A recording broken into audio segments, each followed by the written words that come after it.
Queridos estudiantes, un poquito mortificado porque hice una grabación de casi una hora. Lamentablemente la máquina me está fallando y vuelve a tener errores. Una hora echado al piso. Bueno, no importa. Bueno, un poquito con el ánimo bajo, pero muy buenos días a todos ustedes estudiantes de la promoción 2020. Tengan ustedes un saludo cordial de parte de quien les habla, el profesor David Guamán Manrique. Saludos, promoción 2020. Bienvenidos a la 15ª sesión de aprendizaje. Vamos a desarrollar el capítulo número 13. La asignatura es Historia Universal. Trabajo en el libro páginas 73 y 74. ¿Qué cosa es lo que encierra el capítulo 13, muchachos? Una práctica de repaso. Ya hay una práctica de repaso. Y vamos a resolver conmigo esta práctica de repaso. Es decir, este trabajo o esta sesión de aprendizaje, muchachos, elaborado por mi persona, está dedicado a resolver la práctica del capítulo 13. Ustedes con suma facilidad van a observar el desarrollo de este video, muchachos, y al final van a lograr haber contestado las preguntas de esta práctica. A ver, me explico.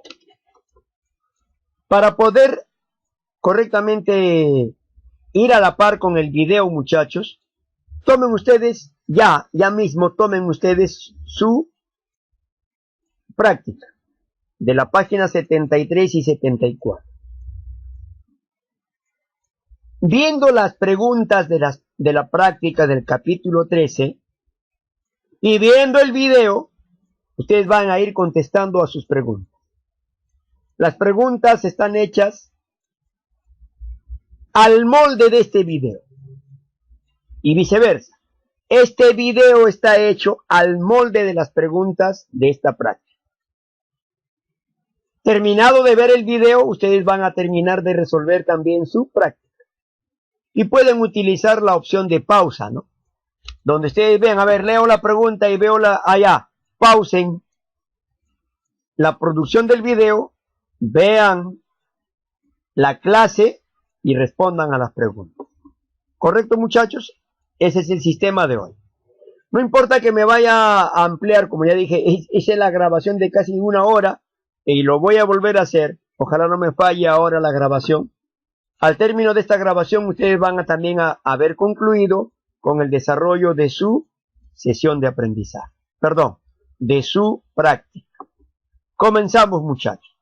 Tomen su práctica, ¿ya? Por favor. Listo. Voy a comenzar a resolver la práctica de repaso, muchachos. Ya. Dice, consecuencias de las cruzadas. Expansión feudal de la iglesia contra turcos musulmanes. A ver, muchachos. En la Edad Media se originaron las guerras de las cruzadas.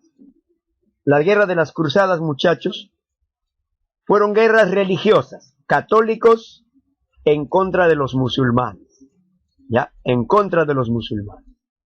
El objetivo era que la iglesia católica en Europa tenía que ir hasta Oriente, exactamente hasta Jerusalén, a derrotar a los musulmanes, porque los musulmanes se habían apoderado de Tierra Santa, de Jerusalén, y querían recuperar esa Tierra Santa. Y además, los católicos de Europa querían ir hasta ese lugar a frenar el avance de la religión islámica de los musulmanes. Ese era el objetivo principal. Pero ¿quiénes lo dirigían? Lo dirigían los señores feudales de la Iglesia Católica. ¿Por qué se llama así? Porque los de la Iglesia Católica se acuerdan de la corrupción de la Iglesia Católica. El Papa, arzobispos, obispos, sacerdotes y párrocos se apropiaban de inmensas tierras llamadas feudos. Y al ser propietarios de estos feudos, se convertían exactamente en señores feudales. Y estos señores feudales querían expandir su dominio territorial y dijeron, si vencemos a los musulmanes, nos quedamos con sus tierras. Expansión feudal. Pero esto les generó una derrota. Al final de las cruzadas ganaron los musulmanes. Pero ganaron los musulmanes en cuanto a táctica, a guerra militar. Pero muchachos, en realidad también las consecuencias fueron favorables para los feudales de Europa Occidental. Y veamos acá una de las consecuencias. ¿Ve? Consecuencia económica. Ayudaron a que el comercio en Europa renaciera y los comerciantes europeos empezaran a poseer más riquezas. Sus negocios florecieron y la economía en Europa se fortaleció. Las expediciones lograron restablecer las relaciones europeas con el norte de África y Asia. O sea, se dio la expansión comercial. Una de las consecuencias de la expansión feudal de las cruzadas fue la expansión comercial de Europa Occidental. Llegaron a conocer parte de África y parte de Asia, donde estaban los turcos musulmanes. Y allí vendieron sus productos. Entonces, al conocer un nuevo mercado, creció la economía de Europa Occidental y de los comerciantes de esa zona.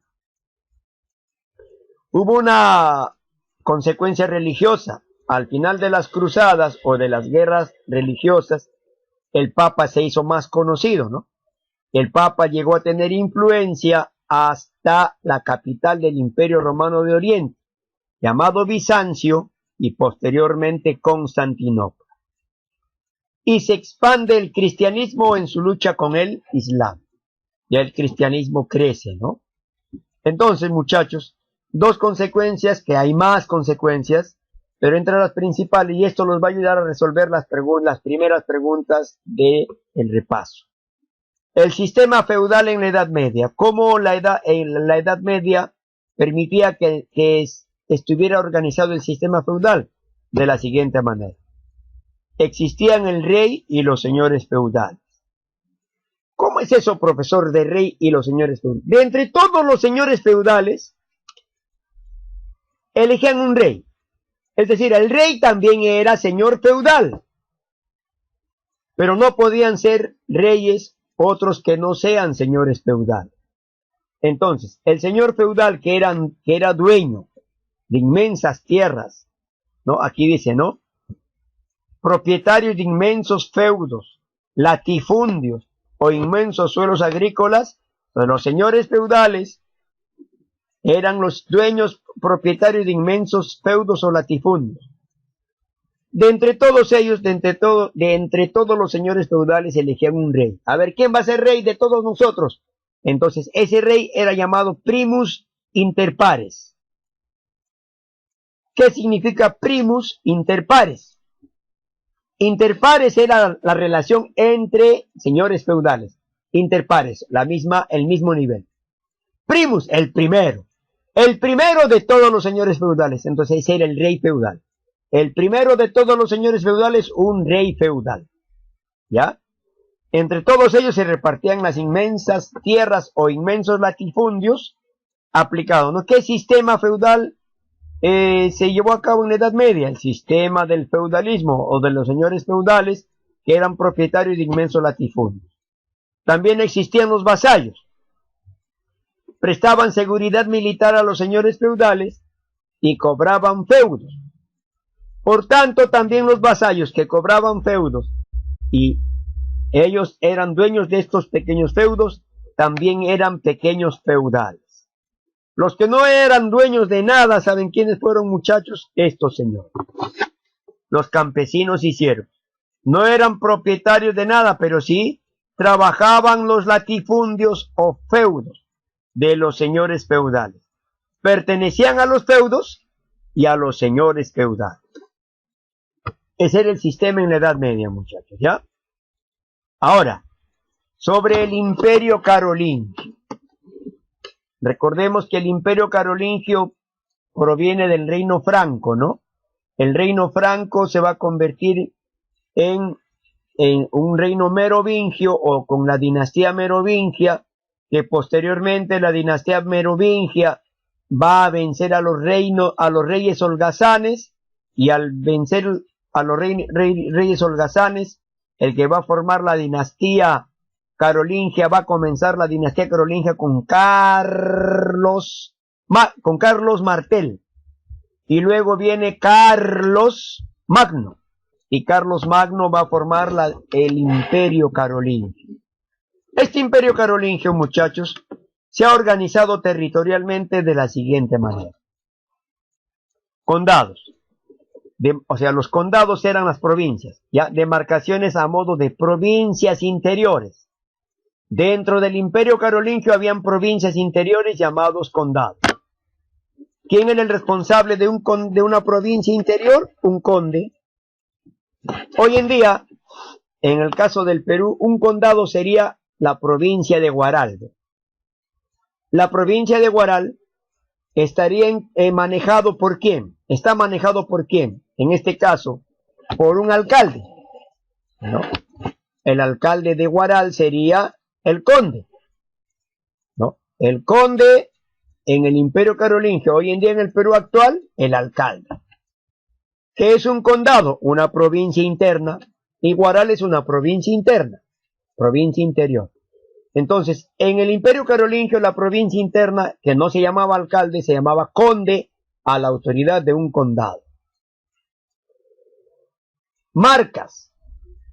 Zonas que se encontraban en fronteras militarizadas y expuestas a invasiones extranjeras. Es decir, las marcas eran cuarteles militares. Ya, zonas grandes militarizadas en las zonas de fronteras, es decir, en las fronteras con otros reinos. Las marcas existían cubiertos de militares para impedir que otros pueblos invadan al imperio carolingio. Era como una especie de vigilantes militares que no permitían la invasión de otros imperios. Ya, esas eran las marcas.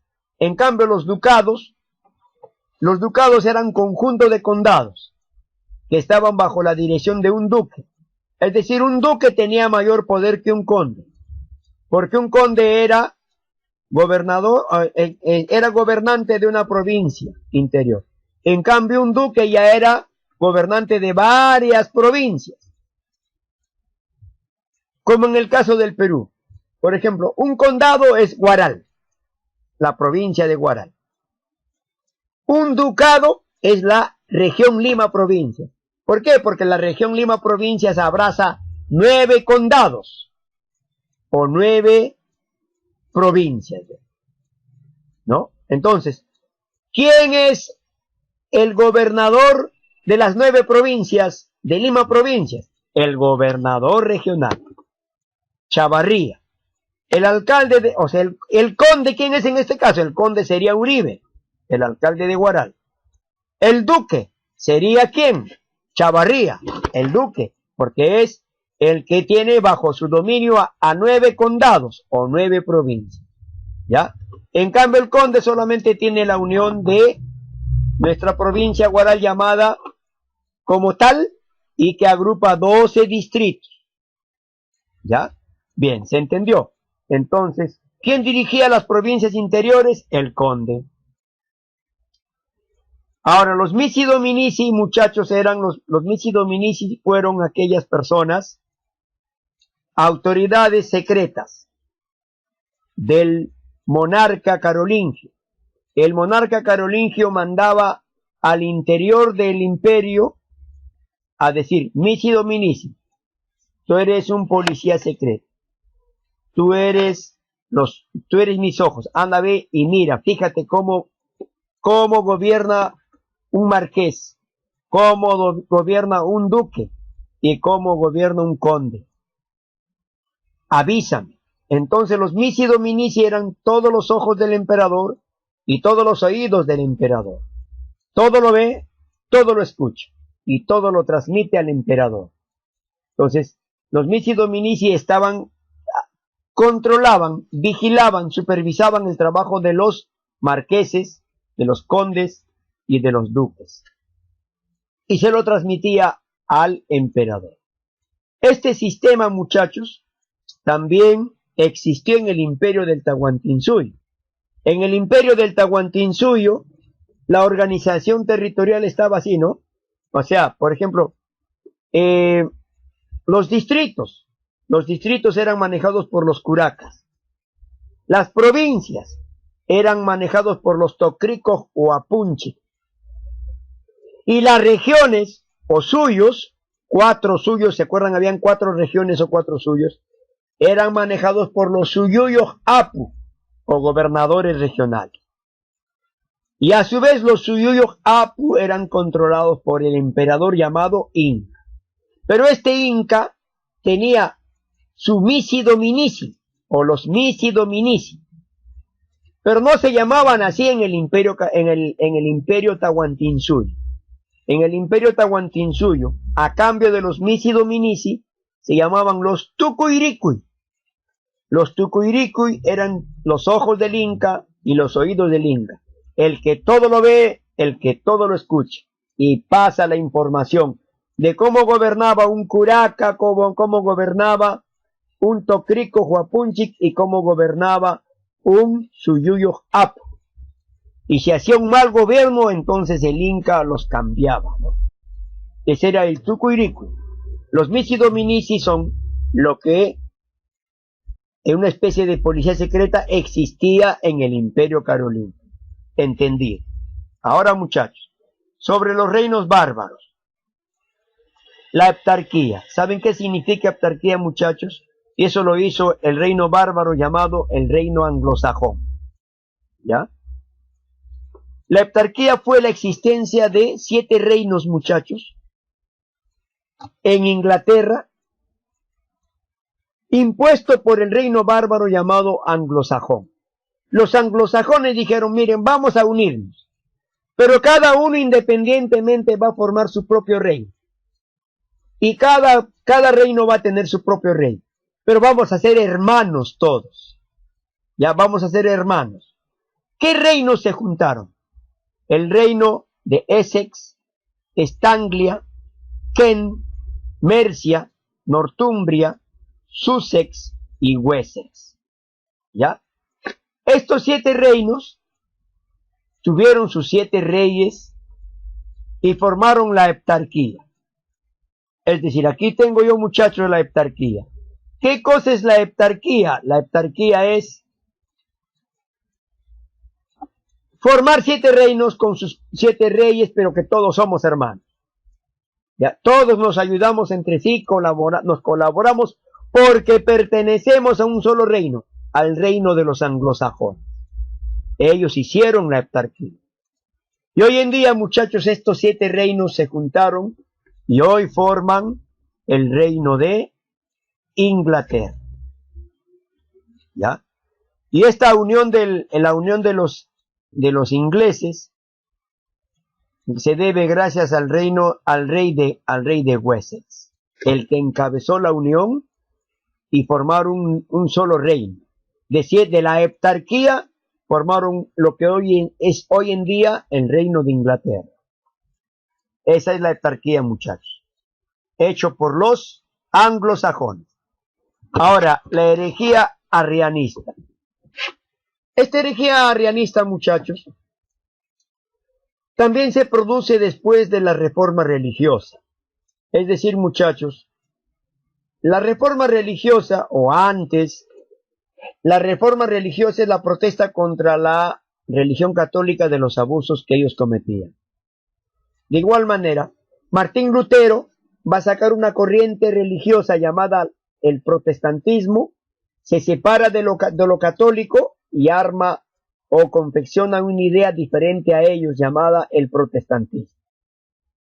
De igual manera, este señor, Arrio, escúchenme aquí, Arrio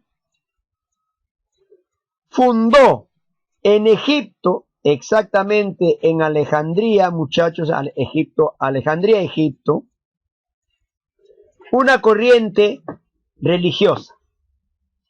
Esta corriente religiosa, muchachos, afirma que Jesucristo fue creado por Dios Padre.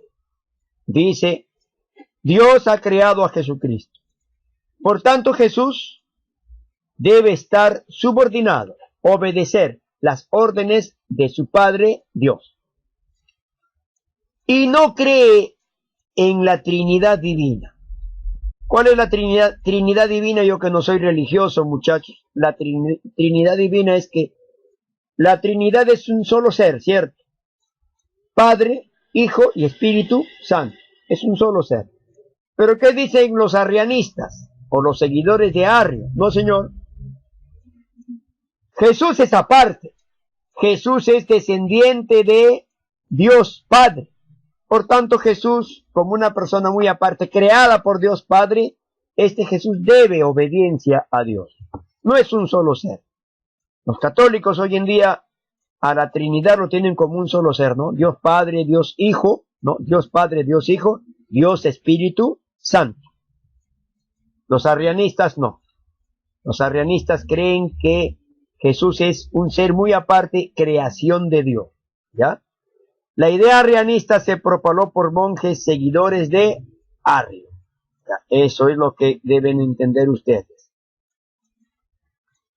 Ahora, muchachos, Juan Bodino. En el libro escriben mal el apellido, en la práctica dicen Bonodino. Es Juan Bodino. ¿Y quién fue Juan Bodino, muchachos? Juan Bodino fue el autor de la obra Los 6 libros de la República. ¿Ya? Los 6 libros de la República. Jean Bodin, también conocido como Juan Bodino, fue un destacado intelectual francés que desarrolló sus ideas en los campos de la filosofía, el derecho, la ciencia y esto, ¿no? La política, muchachos. Especialmente la ciencia política. Los 6 libros de la República recomiendan, junto con este cardenal Richelieu, que el rey debe tener todos los poderes. Y con todos los poderes que tiene el rey, debe aplicar un absolutismo en Francia. O sea, rey, tú eres dueño, rey, amo y señor, eres propietario de todos los poderes, y haz lo que tú quieras. Eso decía Juan Bodino. Apoyaba a la monarquía absolutista en Francia, con su obra Los 6 libros de la República. Y aquí está Juan Bodino, ¿no? Otro de los pensadores, filósofos, políticos y economistas en Italia, que también apoyaba la monarquía absolutista, pero con engaños, con mentiras, con falsedades, y oprimiendo a los demás, no importa, castigándolos, qué sé yo, fue este señor, Nicolás Maquiavelo. Miente, engaña y consigue poder. ¿Qué obra escribió Nicolás Maquiavelo, muchachos? La obra El Príncipe. Es un tratado político del siglo XVI del diplomático y teórico político italiano Nicolás Maquiavelo. Ya expliqué en la clase anterior lo que resulta ser una idea maquiavélica, ¿no? Llevada con el engaño, la astucia, ¿no? Y no respetar a nadie con tal de conseguir mucho poder. Esas eran las ideas de Nicolás Maquiavelo. Ahora, antecedentes de la reforma religiosa. Muchachos, antes de que se dé la reforma religiosa de Martín Lutero, porque Martín Lutero en Alemania es la que ha alzado la voz de protesta en contra de los abusos de la religión católica.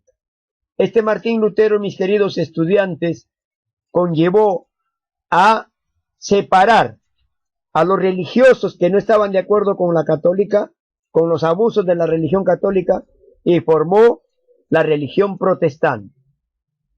Y se estableció, hasta hoy día existe la religión protestante. Pero antes de que haga esto Martín Lutero, muchachos, existieron corrientes e ideas filosóficas que ya hablaban de la reforma religiosa. Y a eso se le llama antecedentes de la reforma religiosa. El primero, ideas de Pedro Baldo, o llamado también Pierre de Vaux.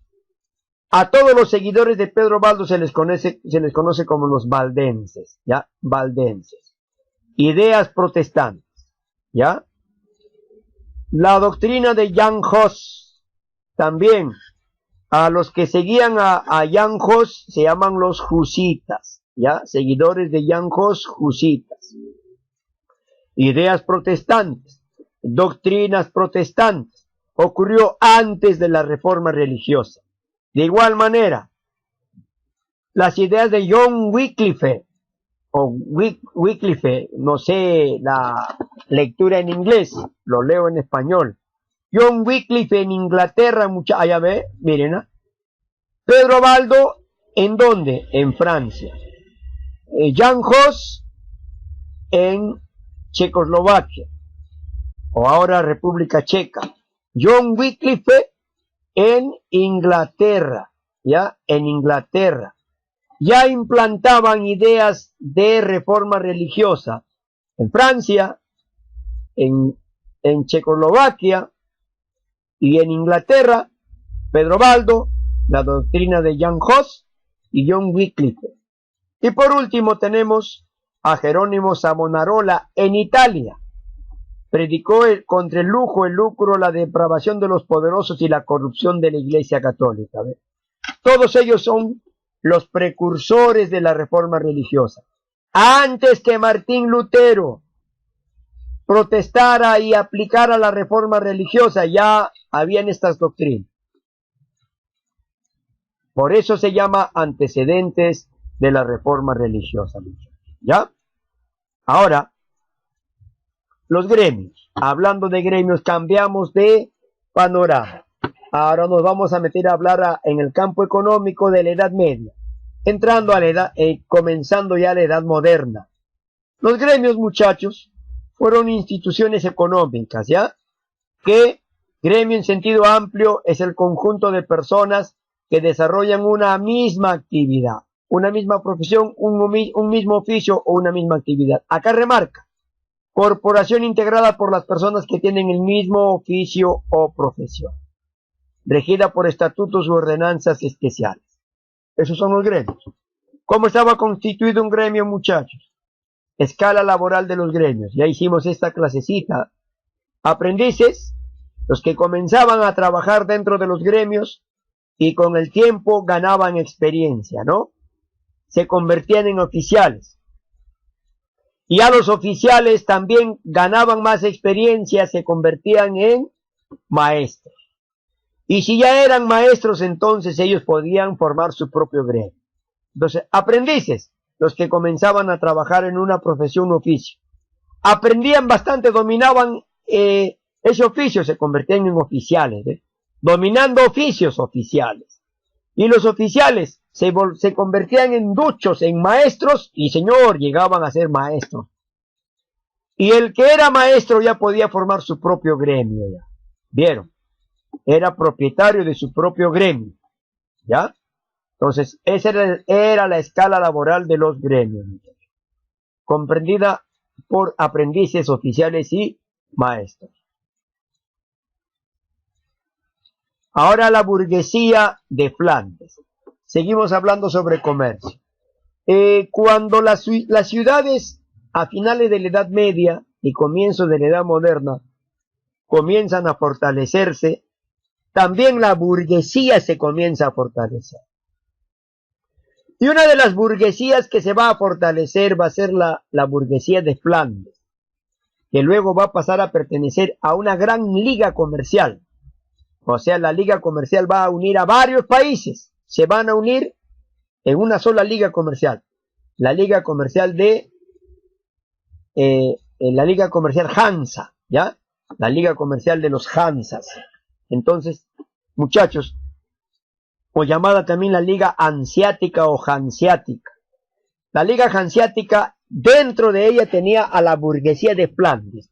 Veamos qué países de hoy comprometía a Flandes, ¿ya? La región geográfica de Flandes, o los burgueses de Flandes, estaban comprendidos por el territorio de Bélgica, Países Bajos u Holanda y Luxemburgo.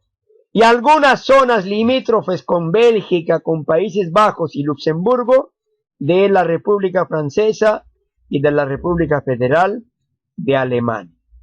Parte de Alemania, parte de Francia, Bélgica, Holanda y Luxemburgo representaban a los burgueses de Flandes, ¿ya? ¿Y a qué se dedicaban los Flandes? A la actividad comercial en Flandes. ¿Qué tipo de actividad comercial? La manufactura textil. O sea, los Flandes se dedicaban a la manufactura textil. ¿Y cuál era su materia prima? La principal materia prima de los burgueses de Flandes, la lana. O sea, sin lana no podían hacer nada. ¿De dónde conseguían la lana? La lana lo conseguían desde Inglaterra. Es decir, Inglaterra era la principal productora de lana en aquel tiempo, cuando la burguesía comercial flandesa se dedicaba exactamente a la manufactura textil. Sin lana, la manufactura textil de confección de telas y vestidos no podía avanzar. Por esa razón, la lana lo obtenían desde Inglaterra. La Cuarta Cruzada y el cambio de ruta. Esto tiene una explicación, ¿no? Por ejemplo, dice, llamada a la cruzada comercial.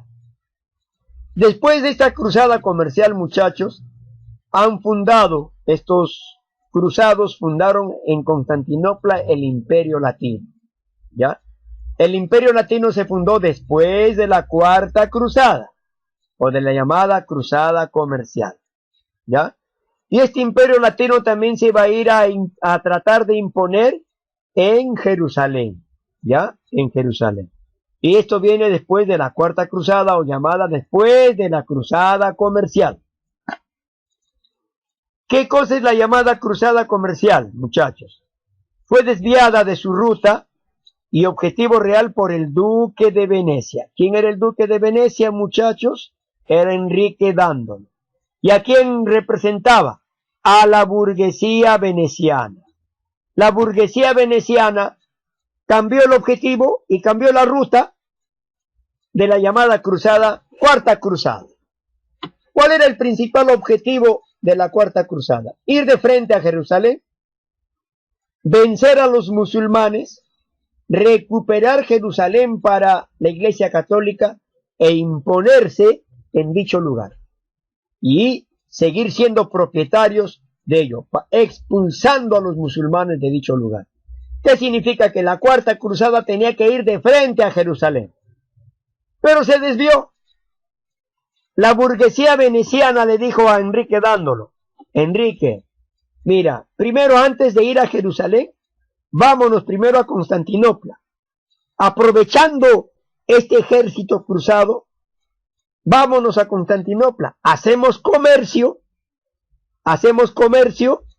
y después nos vamos a Jerusalén. Buena idea. Entonces, ¿qué hizo Enrique Dándolo? Cambió de ruta, ¿no, muchachos? Llegaron a Constantinopla con fines comerciales, ¿no? Y no a recuperar Jerusalén de manos musulmanas. Por esa razón, ¿a quién representó la llamada Cuarta Cruzada comercial? A la burguesía veneciana. Y la burguesía veneciana, encabezado por Enrique Dándolo, cambió la ruta de la Cuarta Cruzada. Él es Enrique Dándolo, el que dirigió la Cuarta Cruzada comercial. Ahora, muchachos, causas de la reforma religiosa. Es otra de las preguntas que viene en la práctica. Una de las causas de la reforma religiosa, o sea, ¿por qué Martín Lutero se levantó en voz de protesta y creó la religión protestante no católica? Por estas razones, muchachos. Estaba cansado de las simonías y santas indulgencias. ¿Qué cosa era? La compra con dinero o con riqueza del perdón. Aparte, la compra de cargos eclesiásticos pagando riqueza. Era lo que contra eso protestaba Martín Lutero. Por eso se sublevó. También se sublevó por la pugna entre el Papa y el Rey. El Papa, antes de ser siervo sencillo, servidor de la población, se hacía todopoderoso. Se metía en la vida política. Y el Papa no está llamado a intervenir en asuntos políticos, no, solo en asuntos religiosos, dedicados al servicio de Dios. Pero este papa en la Edad Media se metía en asuntos políticos. Y encima luchaba contra el rey para demostrar que si el papa o el rey era el más poderoso en la Edad Media y a comienzo de la Edad Moderna. Imagínense. Contra eso luchó, ¿quién? Martín Lutero.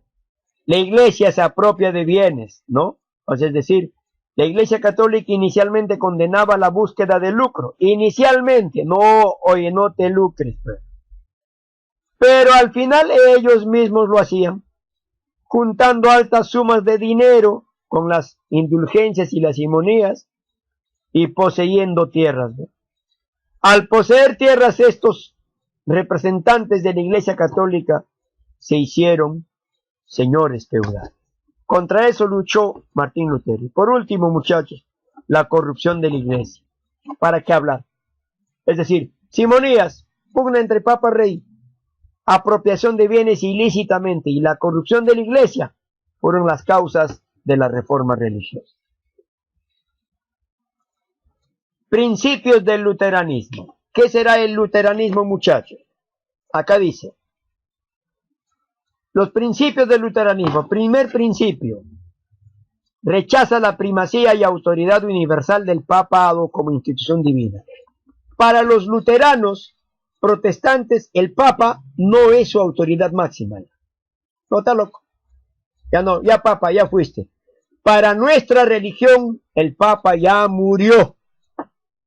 Ya no es la autoridad máxima de la religión protestante.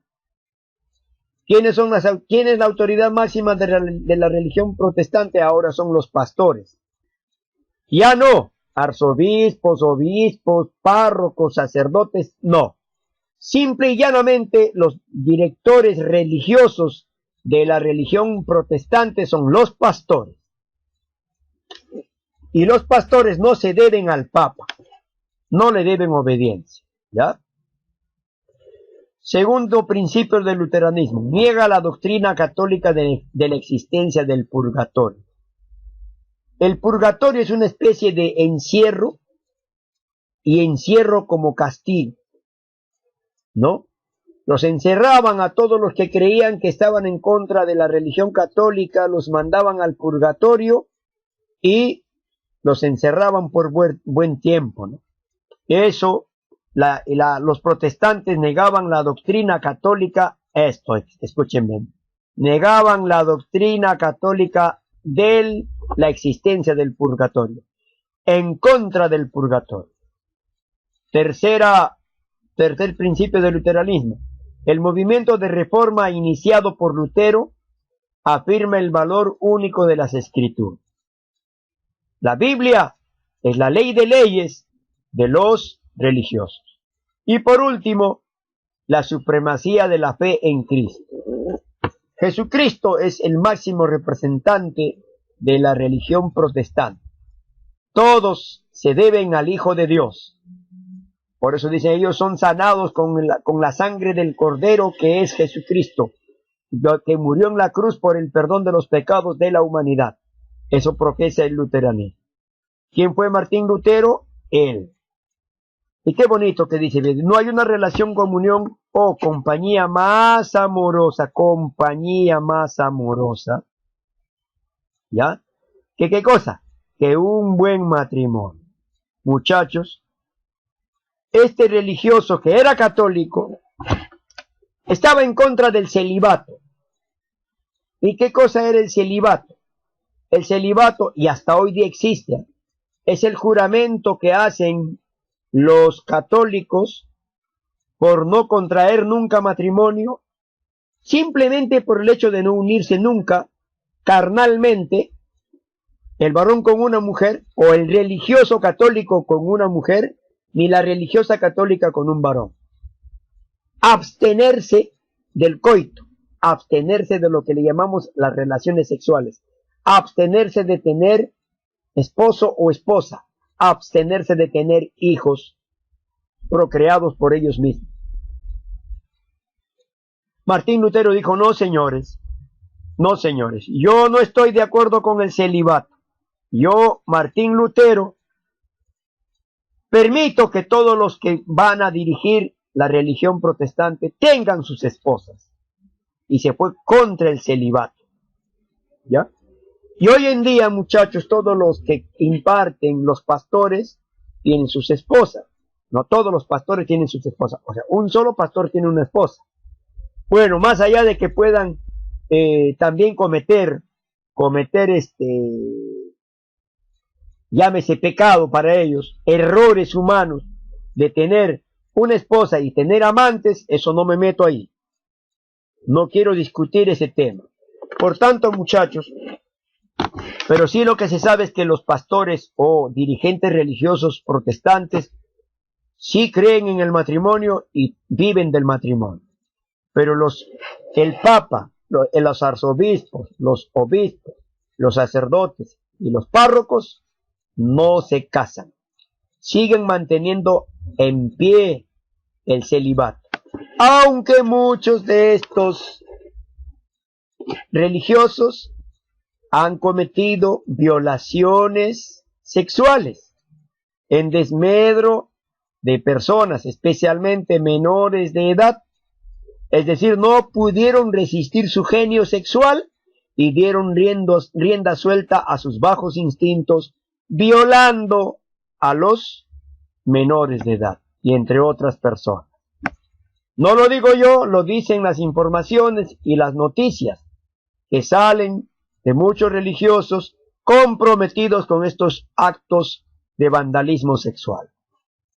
Bien, mis queridos estudiantes, visto la práctica del capítulo número 13, creo yo con todo esto ustedes van a poder terminar de resolver el trabajo de extensión.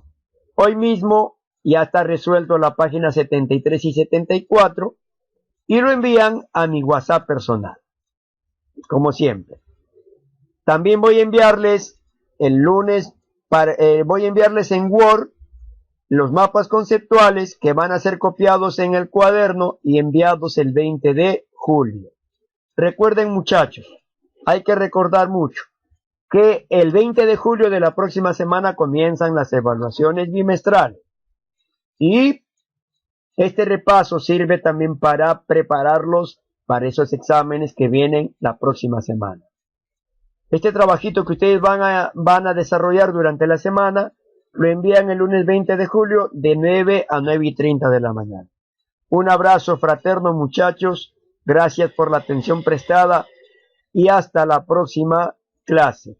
Recuerden, mis queridos estudiantes, por favor, ustedes con su separata en mano van a lograr, ¿qué cosa? Van a lograr desarrollar los trabajos de las preguntas impresas en el capítulo 13.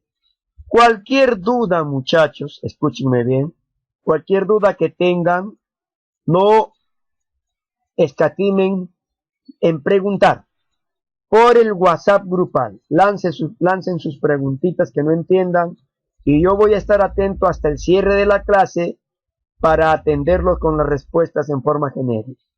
Pero el envío de sus trabajos y respuestas por mi WhatsApp personal. Por favor, muchachos, recuerden que yo todas estas informaciones que ustedes me envían a mi WhatsApp personal los voy eliminando, porque se hace muy pesado mantenerlos en WhatsApp como un historial dentro de una enciclopedia. Se hace muy pesado esto. Y por tanto, yo elimino, bajo, reviso los trabajos y luego elimino los mensajes. Por lo que pido, por favor, cada vez que envíen sus respuestas, incluyan ahí, de parte de fulano de tal sección y del Colegio Ingenieros Uni, sede Guaral. Porque también están enviando de la sede Chancay. Ya los de la sede Chancay también pongan, por favor, sede Chancay. ¿Ya? Y eso voy a hablar después con el promotor. No se preocupen ustedes, envíen nomás sus informaciones para calificar. ¿Ya? Dicho esto, muchachos, sin más preámbulos, cuídense mucho, quédense en casa. Ya, lo importante es no salir demasiado a las calles porque todavía la pandemia del coronavirus sigue afectando a nuestra sociedad. Para evitar malos contratiempos, yo me quedo en casa, esperando algunas disposiciones del gobierno para poder hacer nuestras actividades en forma normal. Ojalá esperemos que pronto ya los científicos de la medicina logren encontrar una vacuna o un antídoto que frene el crecimiento de el coronavirus. Aunque creo que erradicarlos de la humanidad, ya no creo. Será como una gripe que siempre nos da, cada cierto tiempo nos da. El coronavirus ya existe por toda una eternidad, solo que se debe encontrar la vacuna o el antídoto para que no nos mate, ¿no? Controlar, ya me puede darle el coronavirus como una gripe, pero que no me mate. Eso es lo que queremos que se encuentre en la actualidad. Un abrazo, muchachos, nos vemos en una próxima clase virtual.